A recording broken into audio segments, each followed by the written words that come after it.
आप देख रहे हैं टुडे न्यूज़ 24। एसपी और रालोद में सीटों पर बनी सहमति, कांग्रेस से बात कहां तक पहुंची। नमस्कार, मैं दीपाली और आप देख रहे हैं टुडे न्यूज़ 24। हर खबर आप तक। दरअसल लोकसभा चुनाव को लेकर पार्टियों के बीच समझौता और रणनीति का दौर जारी है। इसी क्रम में समाजवादी पार्टी के मुखिया अखिलेश यादव और आरएलडी के चीफ जयंत चौधरी की अहम बैठक हुई। लेकिन अब ऐसी खबर आ रही है कि लोकसभा चुनाव में एक बार फिर से समाजवादी पार्टी और रालोद का गठबंधन हो गया है।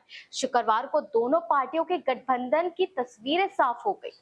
दोनों पार्टियों के बीच मुजफ्फरनगर सीट पर पेंच फंसा है। विपक्षी गठबंधन आईएनडीआई में शामिल कांग्रेस व सपा के बीच भले ही अभी सीटों को लेकर कोई निर्णय ना हो सका हो, किंतु सपा व रालोद के बीच समझौता हो गया है।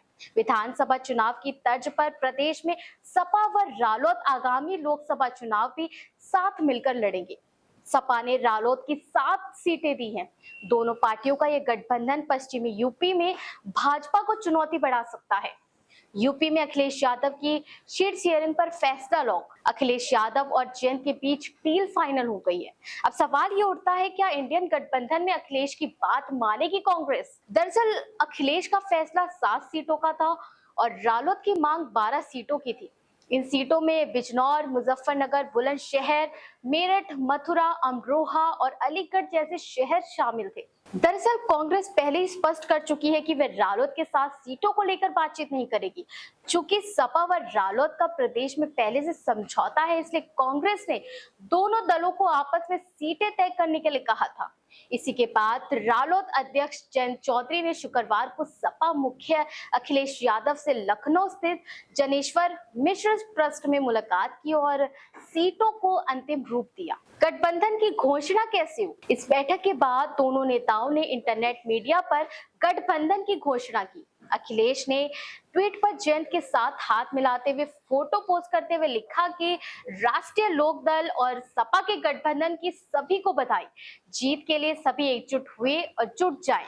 इसके कुछ देर बाद जयंत ने अखिलेश को पोस्ट टैग करते हुए लिखा कि राष्ट्रीय संवैधानिक मूल्यों की रक्षा के लिए सदैव तत्पर हमारे गठबंधन के सभी कार्यकर्ताओं से उम्मीद है अपने क्षेत्र के विकास और खुशहाली के लिए कदम मिलाकर आगे बढ़े। दोनों दलों के बीच हुई बातचीत के बाद ये भी चर्चा हुई कि सपा अध्यक्ष चंद्रशेखर सुरक्षित सीट नगीना से चुनाव लड़ेंगे। यही वजह है कि सपा और रालोद ने अपनी बातचीत में नगीना सीट को शामिल नहीं किया।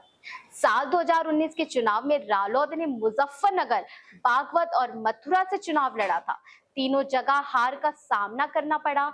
इस बार अभी तक बागपत, कैराना और मथुरा सीट पर सहमति बनी है, लेकिन अन्य 4 सीटों पर अभी भी रस्सा कसी चली आ रही है।